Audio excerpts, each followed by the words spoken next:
তবে রাস্তায় আমি মায়েদের যে ভিড় দেখলাম, আরে আমার ছেলেরা আমার মেয়েরা কি যে কষ্ট করে গার্মেন্টস গুলোতে, এরপরে যদি বেতন না পায় দুঃখ কার কাছে রাখবে বলেন?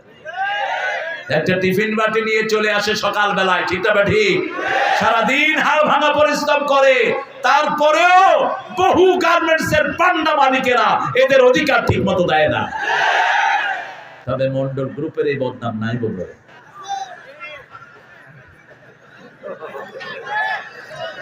এই বদনাম থাকলে এত সুন্দর অনুষ্ঠান করতে পারতো না, ঠিক না ঠিক? প্রত্যেক শ্রমিককে আল্লাহ তুমি বরকত দান করে দাও। আমার নবী শ্রমিক ছিলেন, ঠিক না ঠিক? আমার নবী বলেছেন, শ্রমিকের ঘাম শুকানোর আগে তার মজুরি তাকে দিয়ে দাও। কখনো শ্রমিককে কম দিও না, বেশি দাও। রাসূল নিজে কূপ থেকে পানি উঠিয়ে জীবিকা নির্বাহ করে